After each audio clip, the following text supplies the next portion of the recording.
Aleluia! Deus tremendo, maravilhoso, santo, poderoso, o Deus que nós amamos, que nós servimos, o Deus que nos amou primeiro, porque o Senhor nos amou primeiro e por isso hoje nós o amamos. E esse Deus que nos ama é o Deus no qual nós queremos honrar agora através do ministério da palavra, liberando a palavra, uma palavra de edificação, uma palavra de fortalecimento, uma palavra de direcionamento, uma palavra de alinhamento, uma palavra de prumo, uma palavra para a igreja, uma palavra para o povo de Deus, uma palavra para quem também não é povo, mas também que o Espírito de Deus possa usar. E nós queremos, em nome de Jesus Cristo, nos mover nessa graça, nessa unção que a palavra tem. Amém? E eu queria, às vezes, não é sempre, não é toda vez, eu nem gosto muitas vezes de fazer isso, mas por vezes é bom, eu gosto de dar algum nome um título para a ministração, até para a gente entender qual que é a mentalidade que está se passando. E hoje eu quero fazer isso. E se eu fosse dar um nome, um título para uma ministração hoje, o título seria o seguinte: Mentes reprovadas versus a mente de Cristo. Mente reprovada versus a mente de Cristo. E eu quero já chamar você aqui para ler comigo. Romanos capítulo 1. Romanos 1. Nós vamos ler, até para dar um pouco mais de encurtar o texto.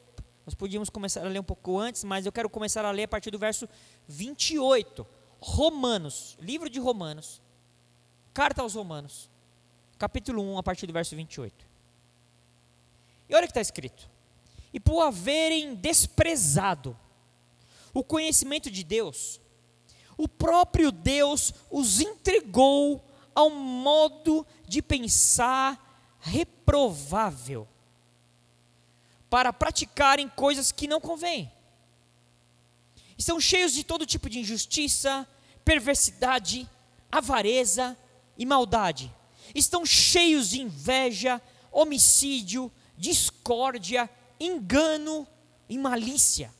São difamadores, caluniadores, inimigos de Deus, insolentes, arrogantes, orgulhosos, inventores de males, desobedientes aos pais, insensatos, desleais, sem afeição natural e sem misericórdia. Verso 32: Embora conheçam a sentença de Deus, de que os que praticam tais coisas são passíveis de morte, eles não somente as fazem, mas também aprovam os que a praticam.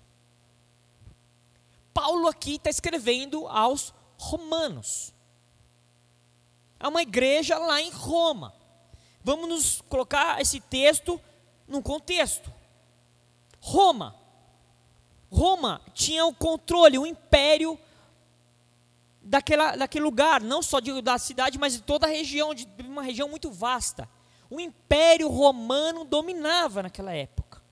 Existia um império mau, ruim, ditador, pesado, perseguidor, difamador. Então, nessa época que o império que reinava era o Império Romano. Mas Roma era uma cidade também muito influenciada por uma cultura. Qual cultura? A cultura grega. Os gregos sempre foram tidos por aqueles que eram pensadores. A filosofia vem da Grécia, vem dos gregos. Então, os gregos tinham uma forma de pensar muito diferente de alguns outros povos. Era um povo que tinha algumas filosofias bem estranhas e confrontosas e opositoras à palavra de Deus. Então Roma, ela era carregada também por essa influência, por essa cultura. E Paulo, entendendo tudo isso, Paulo falando ali à igreja, ele está tratando como que aquele povo, e aqui era um povo, na verdade, focado para o povo chamado pagão. Vamos imaginar aqui os gentios, e vamos apertar a tecla SAP para a linguagem de hoje. O povo que não é de Deus, o povo fora de Deus, a galera do mundo. Então ele está dizendo como que era a mentalidade desses caras, como esses caras pensavam, e a consequência dessa mente deles fazia com que eles tinham práticas. E ele descreve aqui, salvo engano, aqui ele descreve umas 21 práticas. Todas malignas, todas erradas, todas opositoras a Deus, todas contra Deus, todas que afrontavam a Deus. E ele fala aqui, e Deus, por haverem desprezado o conhecimento de Deus, ele fala assim, por que esses caras negam a Deus, desprezam o conhecimento de Deus, esses caras não estão nem aí com Deus. A Bíblia fala que o próprio Deus os entregou a um modo de pensar reprovável. Algumas traduções falam uma mente reprovável. Amém? Na linguagem de hoje fala... Na linguagem de hoje fala, por saberem o verdadeiro conhecimento de Deus, ele entregou aos seres humanos os seus maus pensamentos. Na NTLH fala de maus pensamentos, aqui na nova Almeida atualizada fala de modo de pensar reprovável, nas mais tradicionais fala mente reprovável. E a Bíblia fala aqui que Deus fez isso, Deus os entregou. Fala, já que eles estão resistentes, eles não querem, eles resistem, eu vou entregar eles para que eles vivam conforme a mente deles. E quando você lê aqui o capítulo 1, por 3 vezes, tanto no verso 24, como no verso 26 e aqui no verso 28, por 3 vezes repete essa declaração, Deus os entregou. Deus os entregou. Deus fez assim, ó, então, faça o que vocês quiserem. Faz o que você quiser. Faz o que a sua mente mandar. O que a sua mente falar, não é que Deus estava aprovando, Deus tipo assim estava entregando. Porque como eles resistiam a Deus, não queriam saber de Deus, eles desprezavam a Deus. Desprezavam o conhecimento de Deus. Deus faz isso. E ele fala, para quê? E aqui tem um detalhe que é importantíssimo isso. Porque por vezes nós temos confundido, e essa geração, essa atual geração, essa geração agora, isso está muito latente, a gente vê isso muito claro, está confundindo práticas com natureza. Está confundindo aquilo que a pessoa pratica com aquilo que ela é. Na verdade, nós praticamos algo que é consequência daquilo que nós acreditamos, que nós somos. Provérbios no capítulo 23, verso 7, fala assim, assim como você pensa na sua alma, assim você é. Uau! Assim como você pensa na sua alma, assim você é. E aí, nós fazemos aquilo que é consequência daquilo que nós queremos, que nós sentimos, que nós acreditamos, que nós desejamos. E ele fala, para que Deus fez isso? Para eles praticarem coisas que não convêm. Estão cheios de injustiça, perversidade, avareza, maldade, cheios de inveja, homicídio, discórdia, engano, malícia. São difamadores, caluniadores, inimigos de Deus, insolentes, arrogantes, orgulhosos, inventores de males, desobedientes aos pais, insensatos, desleais, sem afeição natural e sem misericórdia. Parece que Paulo escreveu isso aqui ontem. Eu não sei se você se ligou, mas isso aqui está mais atual do que meu último podcast que eu assisti dos meus amiguinhos. Cara, hoje a sociedade está punjando dessas coisas. Injustiça, perversidade, avareza, maldade, inveja, orgulho, desobediência aos pais. São práticas que hoje estão punjantes aí na sociedade. E cada vez mais fortalecidas. Por quê? Porque aqueles que estão liberando mentalidades estão dizendo assim, isso mesmo, faz o que você quiser. O que importa é você ser feliz. O que importa é você estar bem com você mesmo. Então, se com você, menino, é legal você ficar com o menino, vai lá, é legal para você estar legal. Se é legal você pegar e dizer que aquela prática de aborto não tem problema, porque na verdade o que importa é você, o corpo é teu. E aí? Vai aí. Eu estou dando alguns exemplos muito atuais, assim, né? Só dá um Google, abrir as redes sociais que está aí, esses assuntos. Então, estou trazendo esses assuntos só para deixar a coisa conectada no seu contexto. Mas essas coisas nós estamos vendo todos os dias. E isso é consequência de pessoas que não amam, não servem, não obedecem, não estão nem aí com Deus. Uma mente reprovável. Tudo é oriundo da mente humana. A mente humana. Hoje a mente humana está muito mais em voga do que qualquer outra coisa. E cada vez mais o sistema desse mundo está dizendo assim, Deus não existe. Então a forma de pensar está sendo moldada. Por isso que hoje os psicólogos, o pessoal que trabalha com as questões mentais, os médicos, os filósofos, eles estão crescendo, estão pujantes por aí. Porque existe uma demanda absurda, ao mesmo tempo existe algo que esses dias eu vi, tá, isso bastante também pujante hoje, nunca se falou tanto, nunca se viu tanto, e nunca se diagnosticou tanto doenças mentais. Agora você ficou meio tristinho, meio depresinho. Ai, meu amigo, você precisa tomar um remedinho aqui, porque... Lógico que já existe um excesso, um equívoco em diagnóstico principalmente. Mas isso é reflexo de uma sociedade que tem uma mente reprovável. Uma mente reprovável. Paulo aqui, ele está dando uma cajadada, ele começa o livro de Romanos. Eu não sei se você sabe, a carta aos Romanos é a maior carta que Paulo escreve. Se você lê o livro de Romanos, de começo ao fim, você vai ver a expressão mais clara e real do Evangelho. Paulo fala do que nós éramos, onde nós estávamos, onde nós estamos hoje, quem nós somos. Tanto é que ele fala lá em Romanos, no capítulo 8, no verso 1, aqueles que estão em Cristo não mais há condenação, e ele começa a descortinar isso. Nós vamos passar mais ou menos a margear por essa questão.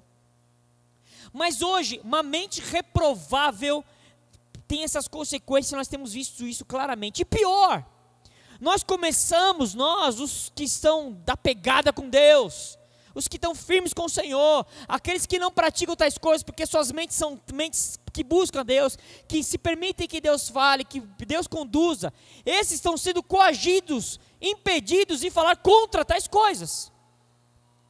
Até porque, no final aqui do versículo aqui, fala assim, embora conheçam a sentença de Deus, de que os que praticam tais coisas são passíveis de morte, eles não somente o fazem, mas também aprovam os que praticam.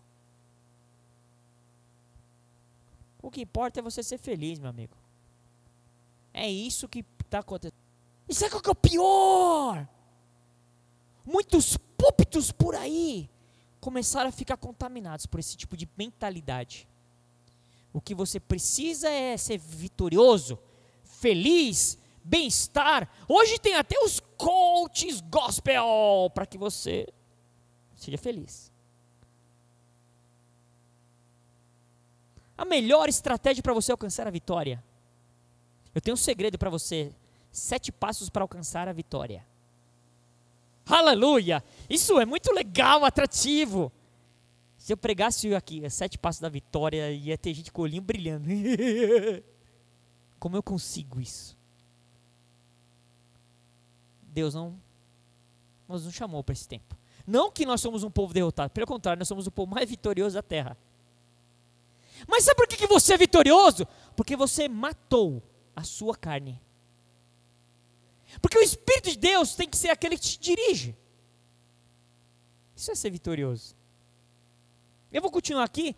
No verso 19, olha o detalhe de que acontece. No verso 19 ele fala assim, pois o que se pode conhecer a respeito de Deus é manifesto entre eles, porque Deus lhes manifestou. E Paulo está aqui dizendo o seguinte, esses caras estão indesculpáveis. Eles não podem dizer assim, eu não sabia. Porque o que era manifesto em relação a Deus se manifestou a eles. Até a natureza Deus usa, Deus mostra que Deus existe. É impossível você olhar para uma natureza e falar assim, não sei não, hein? Será? A própria natureza, não que a natureza seja um ente, que tem gente que pensa que a natureza é um ser, né? É a mãe natureza. Pensa, sente. Até pulinho, Não, natureza não é nada. A natureza é uma criação de Deus. A natureza é um conjunto de coisas que Deus criou, são coisas naturais. E essas coisas apontam para Deus. Se essas coisas foram manifestas, eles não podem se desculpar, dizer, eu não sabia. E olha o que eu quero dizer para vocês, o processo de diferença. Qual é a diferença de uma mente reprovável de uma mente de Cristo? E eu quero dar um pulo com vocês agora em Colossenses, no capítulo 3. Colossenses 3, verso 16. Colossenses 3. Colossenses 3, 16. Vocês que são os pais aí, vocês precisam cantar a musiquinha para os filhos de vocês em casa às vezes, hein? Do Novo Testamento. Eu vou brevemente aqui mostrar para você se você nunca ouviu. Mateus, Marcos, Lucas e João. Atos, Romanos, Coríntios. E aí?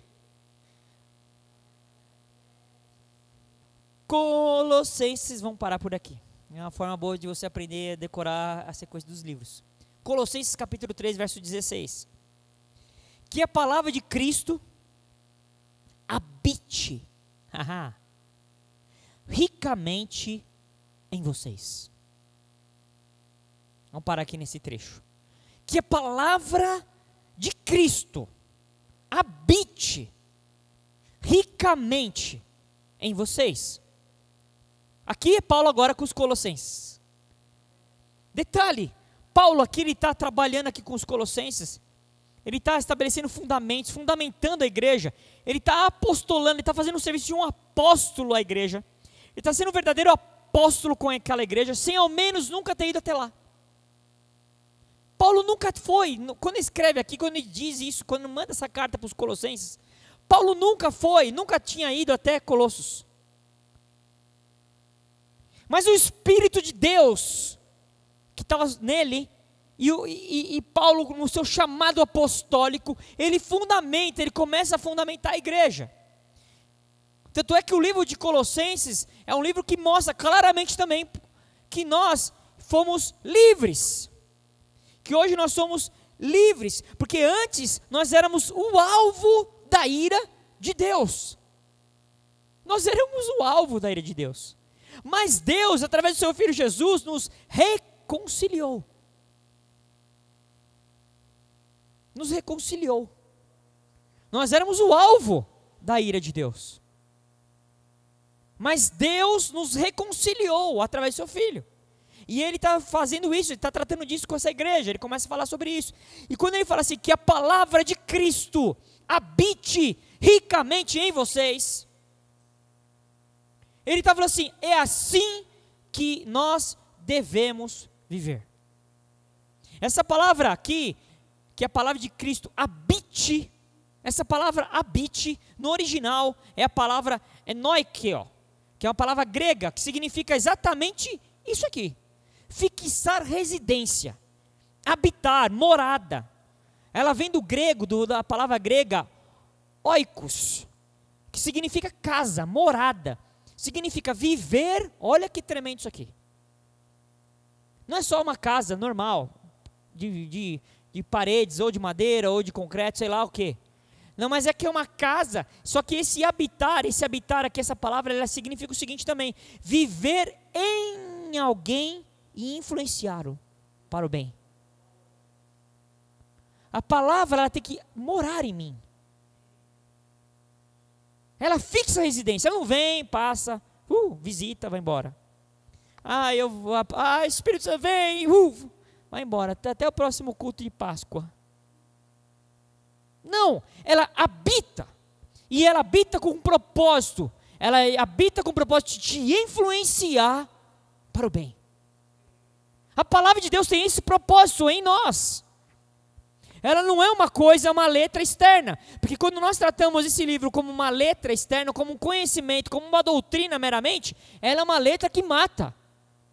Porque a Bíblia fala que a letra sozinha ela mata.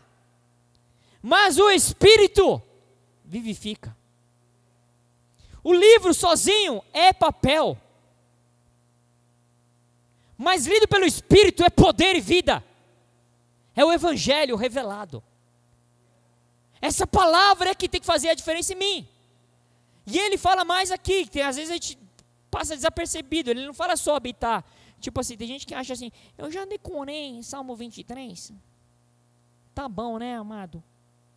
Não, ele fala, habite em vós, habite ricamente em vós. Ricamente. Essa palavra ricamente significa de uma forma abundante. Abundante. Abundante. Abundante. Ela tem que ser abundante em mim. Todos os dias eu devo desejá-la, querê-la, ansiá-la.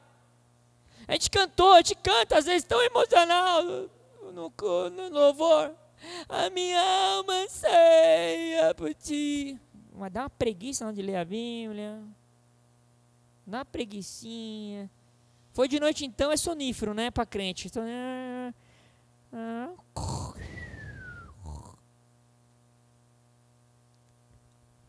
Habite ricamente em vós.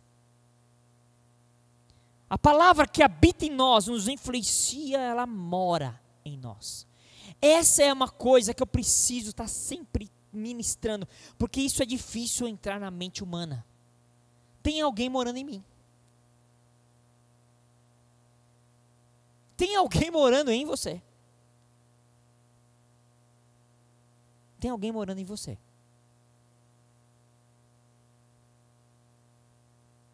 Habita. Sabe qual é o probleminha? Por vezes nós negligenciamos essa pessoa que mora aqui. Tem um livro muito antigo, que o título é Bom Dia, Espírito Santo. Tem algumas cositas ali que até que a gente vamos, né, te releva. Mas a ideia, o propósito, é uma verdade. O Espírito Santo habita em você. Se todo dia você acordasse, tivesse uma consciência plena disso, você fala, e aí? Para onde nós vamos hoje? Ao invés de você fazer sua oração de despacho na hora que vai sair de casa, Deus toma a frente, Ele manda os anjos, repreende os demônios, cuida do meu pai, da minha mãe, do cachorro, do passarinho, do papagaio, cuida dos meus filhos, protege do bem e do mal. Aleluia, amém. Fui. Oração de despacho. Só falta fazer.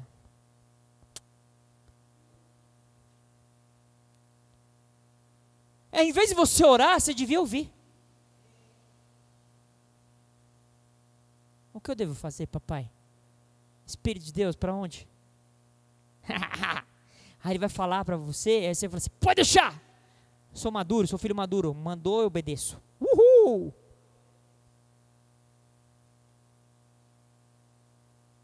A igreja, naquela época, em Colossos, estava sendo influenciada por doutrinas erradas.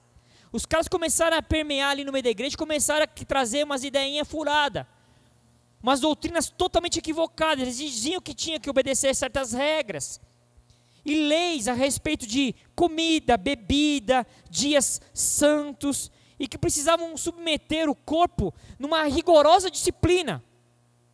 Ô irmão, peraí, não é tudo que você pode comer não, viu? Eu sei, tudo bem, eu até entendi aí. Jesus veio, é legal, a gente até acha ele legal também, a gente curte ele aí. Você até entendeu que ele veio, morreu, ressuscitou. Mas peraí, não é bem assim. Você não pode comer o que você quiser. Não é tudo que você pode beber. E outra, tem que reservar alguns dias aí. Tem alguns dias que são específicos, tem umas festinhas que aí precisa guardar. Ó, o sábado, meu amigo, ó, o sábado, ó, deixa eu te contar uma historinha do sábado. E outra, o seu corpo você tem que passar umas disciplinas assim, sabe? Você tem que fazer um jejum severo. Os caras começaram a colocar umas regras, um peso no meio do povo. E Paulo ficou sabendo disso. E Paulo vem com o seu cajado apostólico e pau. Ei, o que esses caras estão fazendo aí? Cristo nos libertou. Hoje não é mais externa a minha relação agora é interna. Eu não vou até um lugar para adorar, hoje eu adoro onde estou. Eu não ofereço sacrifícios externos, eu sou o sacrifício, eu morri. Eu morri. Eu não tenho mais dia específico, porque todo dia é dia do Senhor. Para o cristão, todo dia é sábado. Todo dia é dia do descanso. Todo dia é dia do relacionamento. Todo dia é dia. Não tem mais festinha especial, não especial. Porque imagina que naquela época, quando o cara se identificava cristão, no meio de um contexto cheio de religiões diferentes, ideias equivocadas, filosofias, os caras perguntavam, e vocês aí? E vocês são de que religião? Eu? Você? Nenhuma. Você não tem religião? Eu não. Você não acredita em nada? Acredito. Em quê? Em Deus. Mas que religião que é essa? Nenhuma. Ei. Mas você sozinho nessa? Não. Nós temos um povo, um corpo. E onde eles se reúnem? Tem um templo, um lugar específico? Não. Mas vocês não usam uma roupa diferente para se identificar? Não. Vocês não têm alguma prática diferente aí? Tipo, faz isso, faz aquilo? Não. Então como que é? Eu sou guiado pelo Espírito.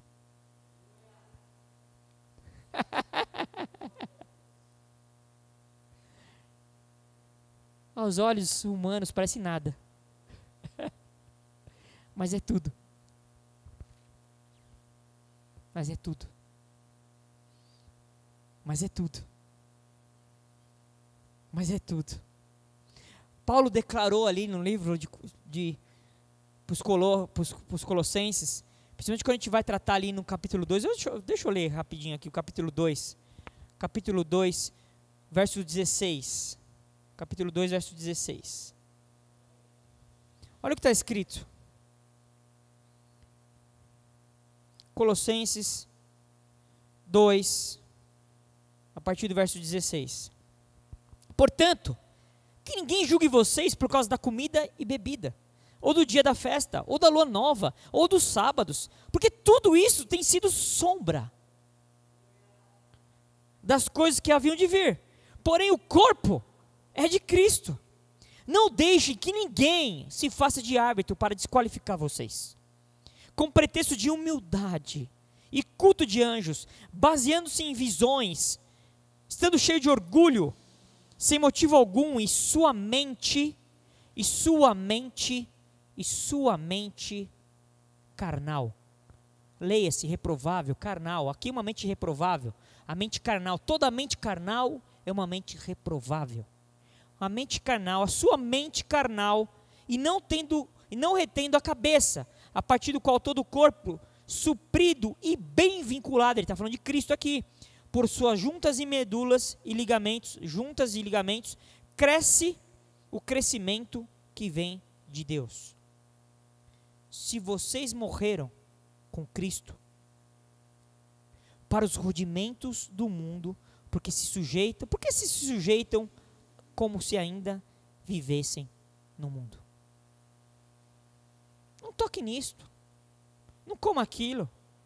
Não pegue naquilo. Todas estas coisas se destroem com o uso. São preceitos e doutrinas dos homens.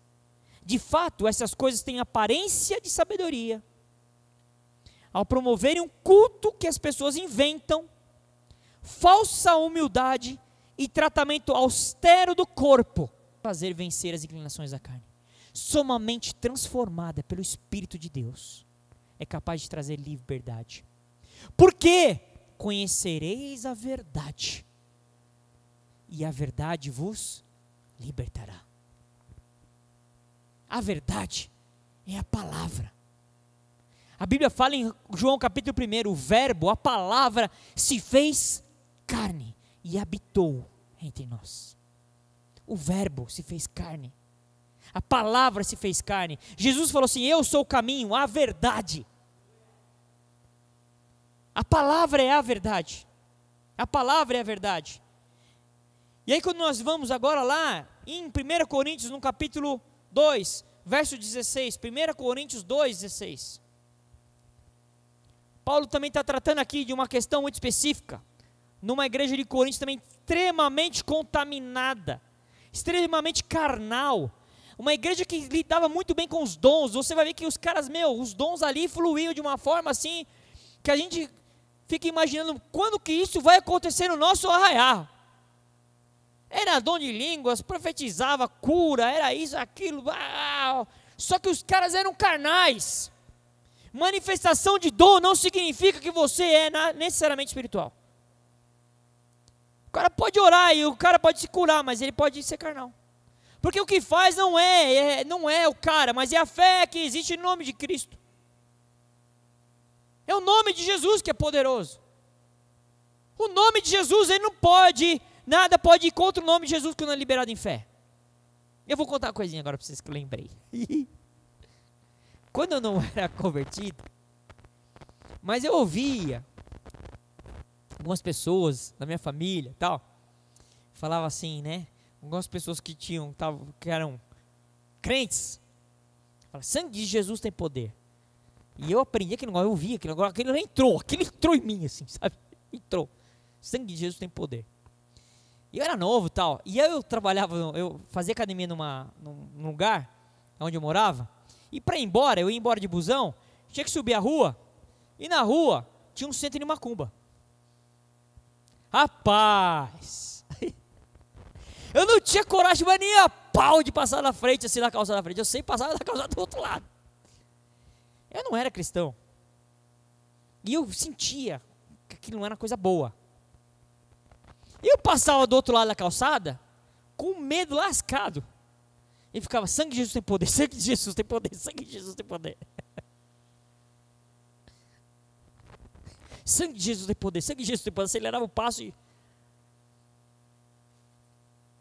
A gente usa algumas estratégias como se fossem receitas mágicas. Agora, Deus, que conhecia o meu coração, sabia da minha sinceridade e da minha ignorância, que eu era ignorante em relação a Deus. Eu não conhecia Deus. Eu creio que Deus entendia aquele contexto e me guardava. Deus, ele não é um Deus austero ao ponto de impor coisas que sim, ou é ferro ou é fogo, tipo assim, ou faz. Deus leva em consideração o tempo da ignorância, o coração, o entendimento, o propósito. Deus sabe. E Deus é Pai. Mas quando nós já sabemos, já experimentamos de Cristo, a história muda. Aí não é mais brincadeira de criança. Aí é mais parquinho. Aí Deus chamou para maturidade. Quando as minhas meninas eram pequenas, elas acordavam pequenininha, acordavam de manhã, a gente falava, vamos tomar TT? TT, não sei se na sua casa usava essa linguagem, é leitinho, né? TT, aí tinha um copinho de bico, muitos aqui passaram por essa história, né? Ou deram, né? Aí elas tomavam o TT com bico. Com 10 anos de idade não fazia mais sentido tomar TT com bico. Tem muito crente que já tem um tempo encaminhada, que ainda quer TT de bico espiritual. Deus está chamando para uma mente que conhece a Deus. E olha o que Paulo fala lá em 1 Coríntios 2, verso 16. Pois quem conheceu a mente do Senhor, para que o possa instruir? Nós, porém, temos a mente de Cristo. Essa aqui é a nossa condição em Cristo. Aqueles que estão em Cristo não têm uma mente reprovável. uma mente que é carnal, uma mente que não quer Deus, que rejeita Deus. Os que estão em Cristo têm a mente de Cristo. Nós, porém, temos a mente de Cristo. E aqui Paulo escrevendo isso, no contexto, Paulo está tratando com a igreja e dizendo que a pessoa natural, ela não aceita as coisas do Espírito de Deus. Porque para a pessoa natural, para o homem natural, as coisas de Deus são loucura. São loucura. Troca ideia com o teu amigo na segunda-feira do trampo, que não é da pegada com Deus. E fala pro cara assim, mano, você não acredita. O quê? O cara orou lá, fulano foi curado na hora. Fala, mano, você tá zoando, mano. Você é louco, você não existe. Isso é loucura. Isso é fanatismo. Não, cara, é verdade. Ou então você fala assim, cara, eu estava num momento de louvor e adoração. Cara, Deus falou comigo. O cara fala, Deus falou com você? Ah, não é possível. Como assim? A mente humana não entende. E os caras acham que isso tudo é loucura, fanatismo. São pessoas que estão, equivocadas. Esses caras são malucos, não existe isso daí. Então, para a mente humana, para a pessoa natural, ela não aceita as coisas do Espírito de Deus, que para ela é loucura. E elas não podem entender. Por que elas não podem entender? Porque as coisas do Espírito se discernem espiritualmente. Quando a gente fala de espiritualmente aqui, a palavra no original, a palavra aqui significa, é uma coisa meio óbvia, mas parece que a gente não se liga na parada. Espiritualmente significa com a ajuda do Espírito Santo. Sem Ele, não dá. Sem o Espírito de Deus não tem como. Quando Paulo está falando ali que nós temos a mente de Cristo, significa que nós temos que pensar como Ele pensa. Como o meu Pai pensa, como Jesus pensa, como o meu Senhor pensa. Assim eu tenho que pensar, porque é algo espiritual, porque eu hoje sou uma pessoa espiritual. E se eu sou espiritual, eu tenho que pensar de uma forma espiritual. Eu tenho que pensar como Cristo pensa. Essa tem que ser a minha forma de agir.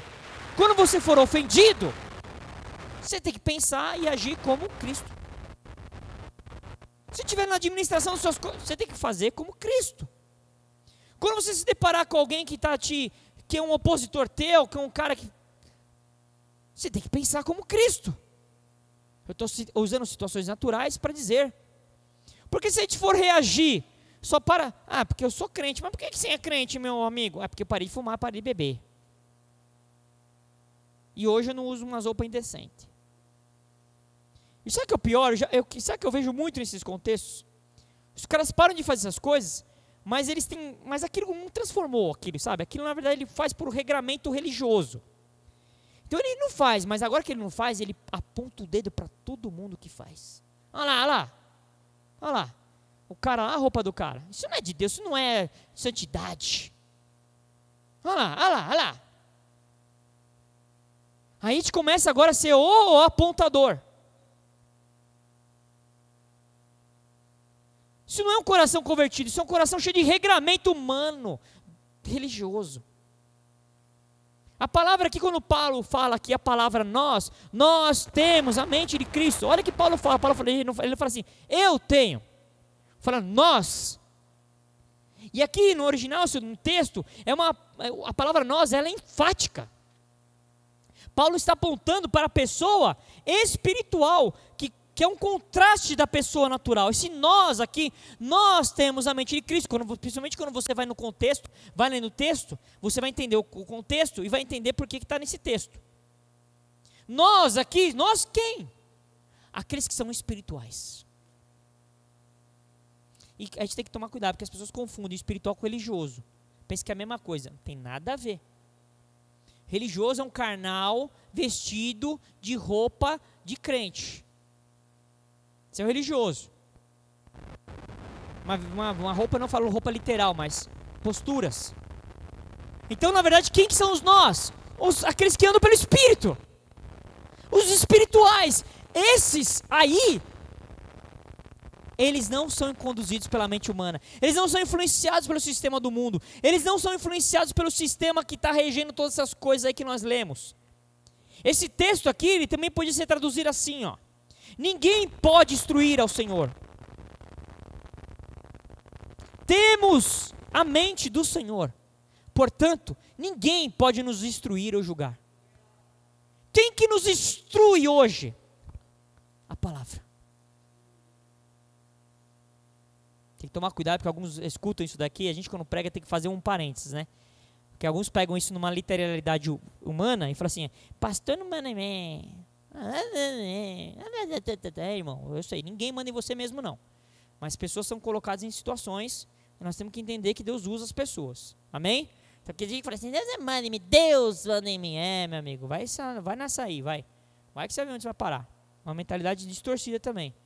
Mas quem me instrui hoje? Ninguém pode me instruir. Ou seja, ninguém pode, numa direção humana, me conduzir, porque eu tenho a mente de Cristo. Se você falar alguma coisa para mim que não tem nada a ver com a palavra, não vai rolar. Não vai rolar, filho. Porque a minha mente já está ministrada, transformada pela palavra. E aí, tanto é que você, porque esse texto que nós lemos aqui de 1 Coríntios 2,16, acaba o capítulo 2, mas a gente costuma parar, porque a gente costuma separar a palavra em capítulo. Não é assim que foi escrito. Se você for pegar o capítulo 3, no verso 1, é uma continuidade da carta. Ele fala assim: eu, porém, irmãos, está falando para a igreja, não pude falar com vocês como a pessoas espirituais, e sim como a pessoas carnais, como crianças em Cristo. Aqui Paulo vincula uma pessoa carnal com uma pessoa que é uma criança em Cristo, ou seja, um imaturo. Toda imaturidade é um cativeiro. Você devia notar isso aí. Toda imaturidade é um cativeiro. É uma prisão. E ele vincula o carnal com quem é imaturo. E ele fala: eu queria chegar até vocês aí, trocando uma ideia, fluindo nas coisas espirituais, mas não deu. Cheguei aí, que carnalidade, hein? Um bando de imaturo, um monte de criança. Uma igreja que falava em línguas. Tem detalhe, tinha gente que interpretava as línguas. A igreja que fluía em dons, chegava gente ali, enferma, eles oravam e o cara era curado. Porque a gente pensa que dom tem a ver com maturidade. Não! Dom tem a ver com o propósito de você abençoar o próximo. Todo dom que Deus te deu não é para você, é para o outro. Todo dom, se Deus te deu, não é para você, é para o outro. É para abençoar o outro. Eu tenho um dom de profecia, não é para você, é para o outro. Eu tenho um dom de cura, não é para você, é para o outro. Eu tenho um dom de interpretação de línguas, não é para você, é para o outro. E ele trata disso, ele dá uma escovada aqui na galera. Até porque a mente de Cristo, aqueles que têm a mente de Cristo, é uma correlação, está totalmente relacionada com a pessoa do Espírito Santo. Não tem como ter a mente de Cristo sem ter o Espírito. Romanos, vamos lá, Romanos capítulo 8. Convido você, quase que convoco, você a ler comigo. Eu vou ler na tradução, na linguagem de hoje. Porque nessa tradução aqui, eu acho que ela vai ser mais direcional aqui naquilo que nós estamos tratando. Romanos capítulo 8, olha o que está escrito. Porque as pessoas que vivem de acordo com a natureza humana, têm a sua mente controlada por essa mesma natureza. Versículo 5, Romanos 8, versículo 5. Amém? Então, presta atenção aqui, presta atenção. Aqui, nós estamos tratando aqui de natureza. Então, vamos lá, olha o que ele fala. Porque as pessoas que vivem de acordo com a natureza humana, têm a mente controlada por essa mesma natureza. Mas as que vivem de acordo com o Espírito de Deus, têm a sua mente controlada pelo Espírito. As pessoas que têm a mente controlada pela natureza humana, acabarão morrendo espiritualmente. Mas as que têm a mente controlada pelo Espírito de Deus terão a vida eterna e a paz. Por isso, as pessoas que têm a mente controlada pela natureza humana se tornam inimigas de Deus, pois não obedecem à lei de Deus. A lei de Deus aqui é o Evangelho, amém? Não é a Torá não, é o Evangelho. E de fato, não podem obedecer a ela. As pessoas que vivem de acordo com a sua natureza humana não podem agradar a Deus. Galera sentimentalzinho, a galera do sentimento, eu sou sentimental, sou conduzido por aquilo que eu sinto, não agrada a Deus. Continuamos aqui. Vocês, porém, não vivem como manda a natureza humana, mas como o Espírito de Deus quer. E se o Espírito de Deus vive realmente em vocês, se o Espírito vive de verdade em vocês, se ele vive, quem não tem o Espírito de Cristo não pertence a ele. Esse texto aqui é muito legal, profundo e extremamente claro. Existem dois tipos de gente: os que vivem conforme a sua natureza humana, seus pensamentos humanos, e aqueles que vivem conforme o controle do Espírito. Não existe uma terceira via. A terceira via estava na moda, passou. Tem os que são controlados pelo Espírito e tem aqueles que são controlados pela sua alma. Presta atenção, você não vê aqui o diabo. Porque a gente, crente, aprendeu assim: quando dá ruim, a culpa é dele. Feioso, mal cheiroso, chifrudo, é ele que é culpado. Eu pequei, culpa dele. Cometi uma coisa feia, culpa dele. Não, você fez porque você pecou, porque a sua natureza humana te conduziu, você aceitou, fez porque desejou tudo. Pode ter sido até influenciado, ele aproveitou, ele viu que você é carnalzão. Falou: mano, vou só jogar aqui, ó. Jogo, ele vai se lamar sozinho. Porque isso atrai o coração dele é atraído. A Bíblia diz que o pecado é atraído, engodado pelo desejo nosso no coração. Quando se consome o pecado, nós pecamos por aquilo que nos atrai. Meu querido, eu nunca mexi com droga na minha vida, nunca curti. Nunca usei, graças a Deus. Mesmo eu não era cristão, eu tinha uma vida maluca, xarope. Nunca usei droga na minha vida. Peguei na mão, já levei para amigo, já fiz um monte de coisa. Mas nunca usei, nem lança perfume na balada, nunca usei. Se o cara chegar aqui e botar uma tora aqui, 1 quilo de cocaína aqui, eu vou, sei lá, isso não vai mudar para mim nada. Se ficar aqui, ó, 10 cigarros de maconha aqui, 3 pitos de crack aqui, para mim isso não vai mudar minha vida em nada. Agora para o cara que aquilo ainda pega o coração dele, ele vai dar até tremedeira, porque o coração ainda está preso, porque o coração ainda está amarrado nessas coisas, porque a mente ainda está vinculada. Eu estou dando um exemplo bem natural, para mostrar o espiritual. A nossa mente é que precisa ser transformada. A palavra fala lá, Gálatas capítulo 4, Gálatas 4, verso 6. Gálatas 4, verso 6. E porque vocês, olha aqui a nossa natureza, olha o que você é. Porque vocês são filhos. Natureza. Identidade. Isso é o que eu sou. Eu sou filho. Essa é a minha natureza.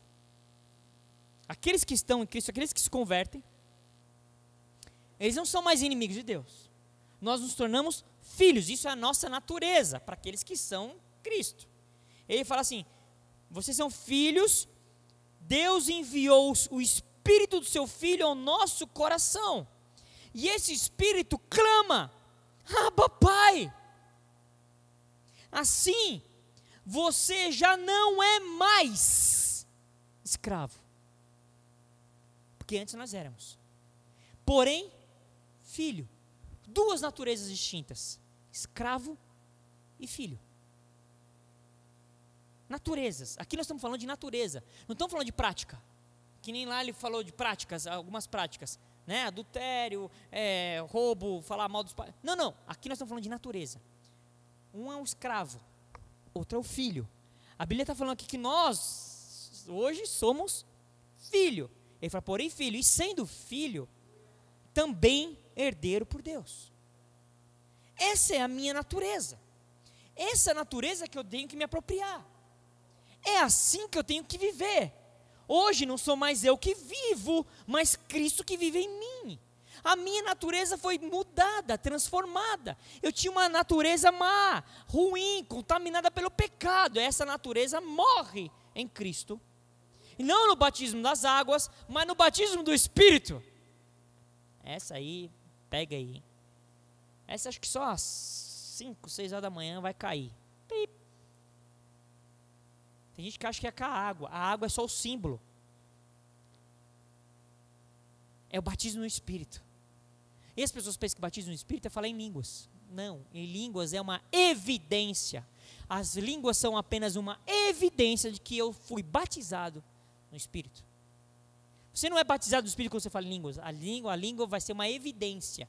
É uma evidência de que eu sou batizado. Você já é batizado no Espírito. Falar em línguas é uma evidência. É por isso, fale. Já está em você. Seja edificado.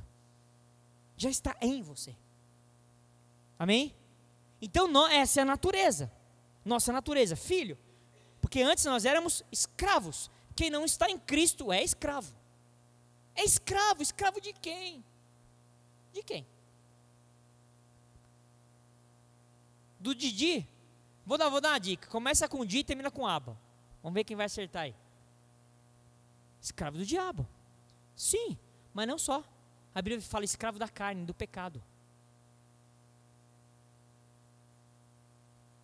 Escravo da carne, do pecado. O que é carne?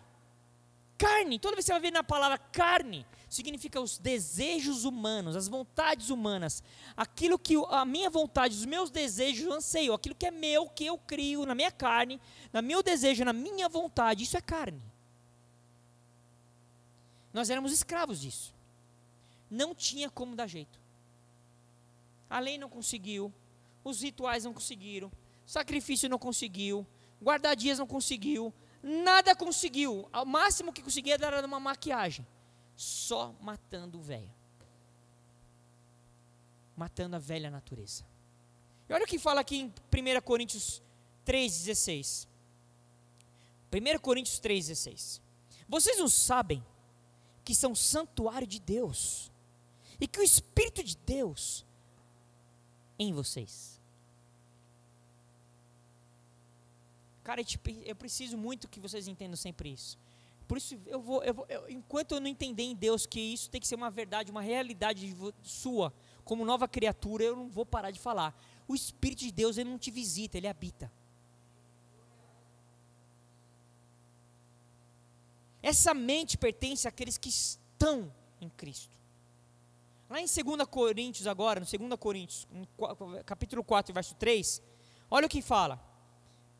2 Coríntios 4, 3. Mas se o nosso evangelho ainda é encoberto, é para os que se perdem que está encoberto, nos quais o Deus deste mundo, vulgo Satanás, cegou o quê?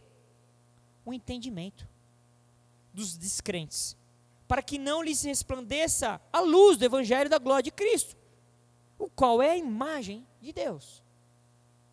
A Bíblia fala que os descrentes, aqueles que não estão em Cristo, a galera do mundo, quem não é de Deus, esses aí a Bíblia fala que Satanás, o Deus desse século, ele cegou o entendimento. Essa palavra entendimento aqui é a palavra mente.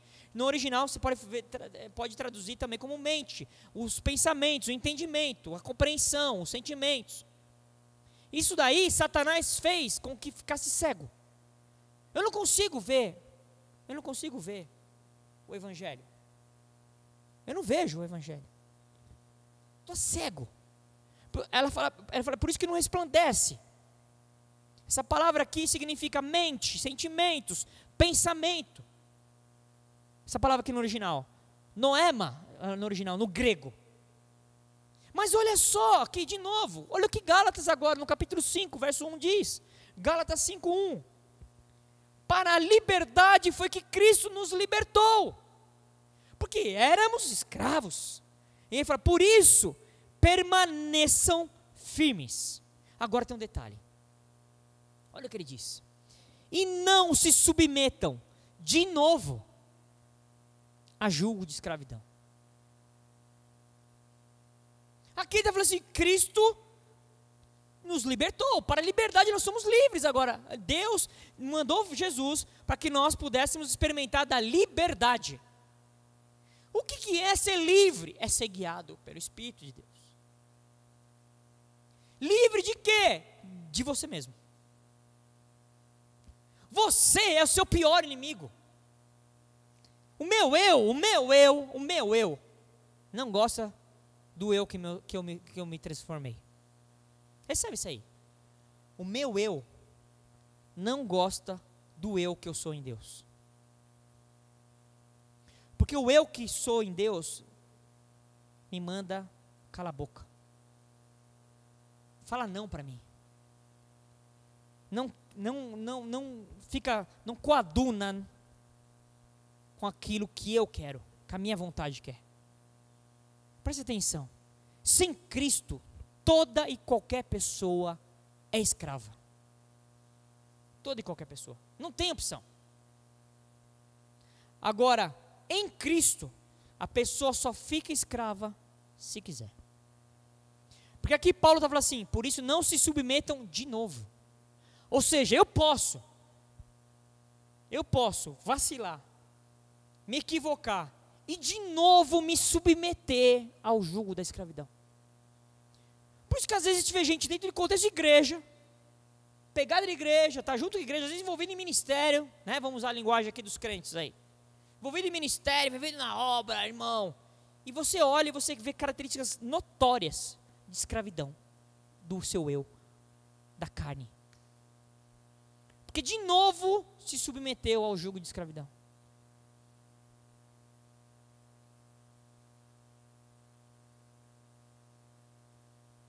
Paulo está aqui orientando, não se submetam de novo. Porque hoje você pode ser livre. Antes de Cristo não tinha como. Agora você pode, porque você é em Cristo. Em Romanos, no capítulo 12, verso 2, Romanos 12, 2. Olha o que Paulo aqui escrevendo para os romanos, lá na frente, tratando lá naquela carta dos romanos que nós começamos.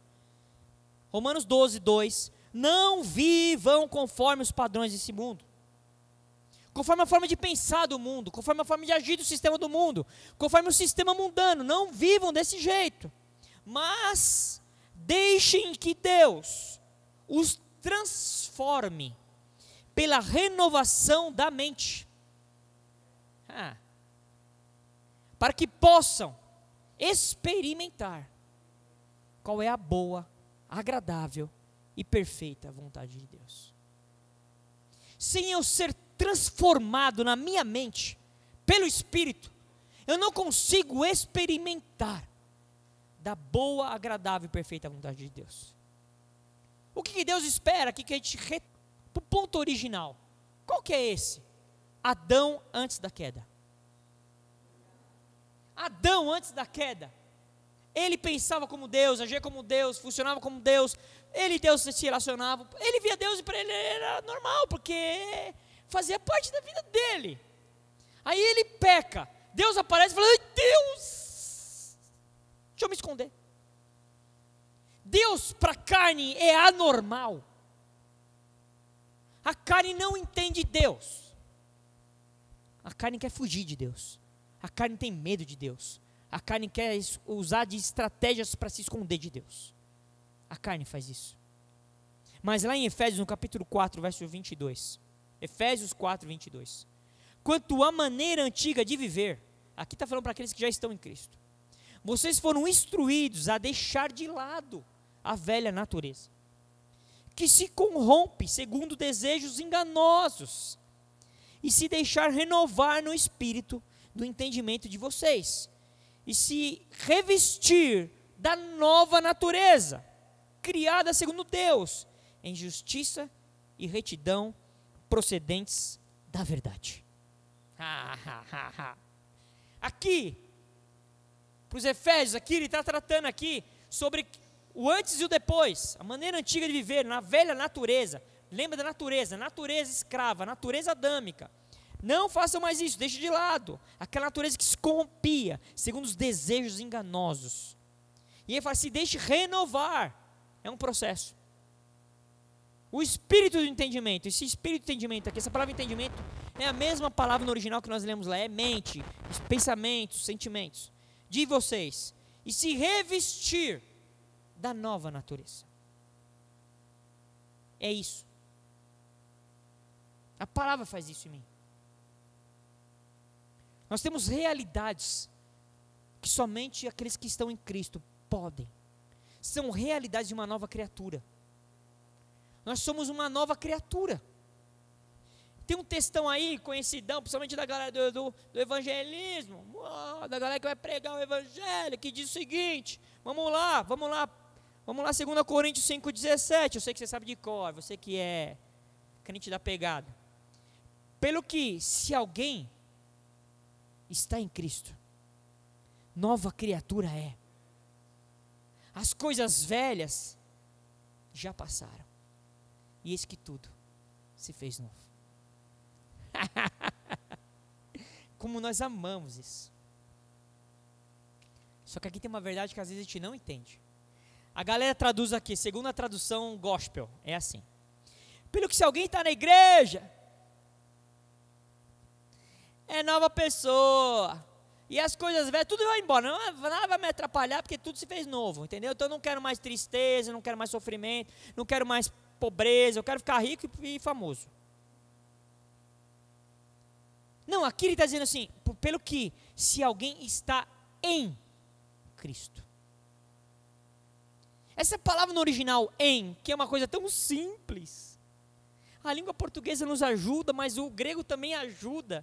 Essa palavrinha em, no original, é uma preposição que significa o seguinte, é uma condição de estado, algo que se opera de dentro. Em. Eu tenho que estar em Cristo. Em Cristo. Eu tenho que estar em Cristo, dentro.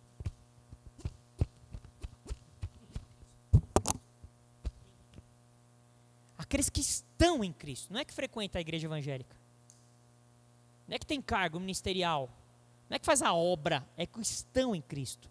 A Bíblia diz que aqueles que estão em Cristo, não é que serão, não é que um dia, no batismo, não, ele fala, nova criatura é.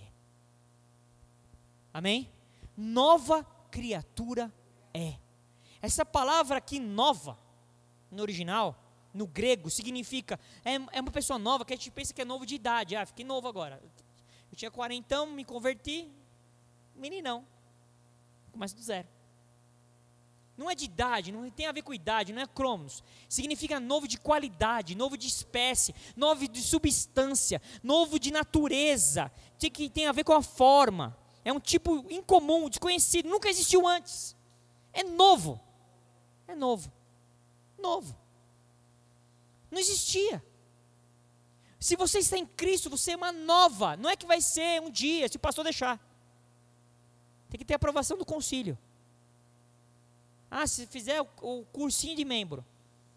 Se você está em Cristo, dentro dele, nele, você é uma nova criatura. Aí as coisas velhas, o que são coisas velhas? O meu eu, a minha velha natureza, aquilo que eu pensava, aquilo que eu agia, eu sentimental que eu era, qualquer coisa magoou. Mas magoou. A pessoa não falou bom dia. Ai, fiquei triste.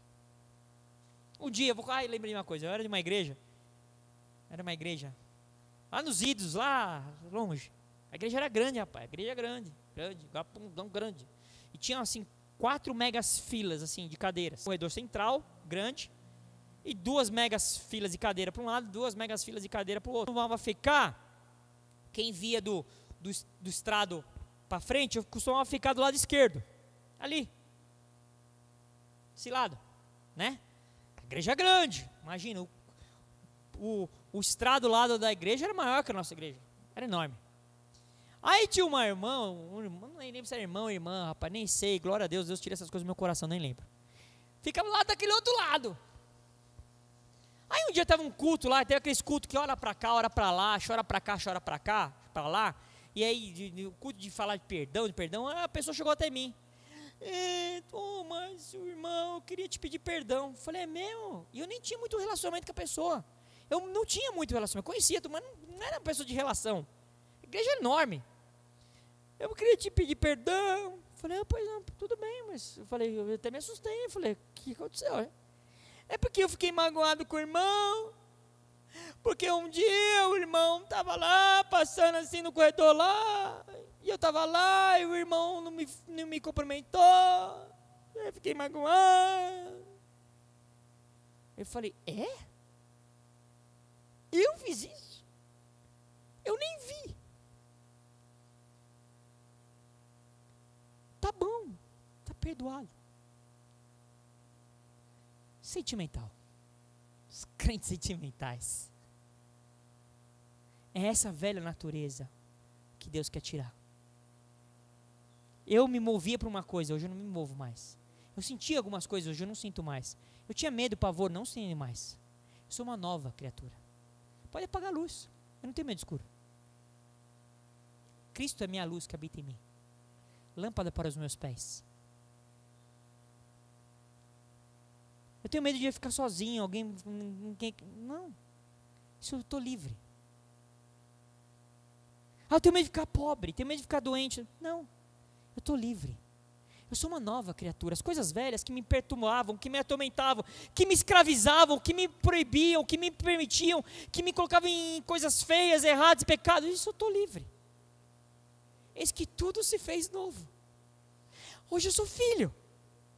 Hoje o Espírito que está em mim fala assim, papai, paizinho, eu tenho um pai. Papai, pai. Todo aquele que está em Cristo é uma nova criatura. Por quê? Porque nasceu de novo. Em João capítulo 3, Jesus falou com Nicodemos. Nicodemos não entendeu nada, porque Nicodemos era um mega estudioso da Torá, da lei, mas era tudo natural. E Jesus falou assim, você precisa nascer de novo. Eu falei, mas como que eu vou nascer de novo? Vou voltar para a barriga da minha mãe? Eles agem assim, porque não entendem que é pelo Espírito. Quem é a nova criatura? Quem que é uma nova criatura? Quem nasceu de novo. Quem mais? Que foi criado em Cristo Jesus. Efésios capítulo 2, verso 10. Porque foi gerado pela palavra da verdade. Tiago capítulo 1, verso 18. Estou falando rápido, né? É que eu estou no final aqui. Quem mais? Porque nasceu não da semente corruptível, mas da incorruptível, pela palavra de Deus, ao qual vive e permanece. Essa eu vou pedir para colocar. 1 Pedro 1, 23. 1 Pedro 1, 23. Porque eu estou terminando aqui. Para falar sobre isso. Que nós temos a mente de Cristo. Como nós sabemos que nós nascemos de novo? Porque nós nascemos não de uma semente corruptível. Nós somos regenerados. Não de semente corruptível, mas de semente incorruptível. Mediante o quê? A qual vive e é permanente. Nós temos a mente de Cristo. Eu sou uma nova criatura por causa disso. Eu nasci pela palavra. Eu nasci do Espírito. E que essa mente possa ser a mente que nos controla. A mente de Cristo. Não uma mente reprovável, como nós lemos lá em Romanos capítulo 1.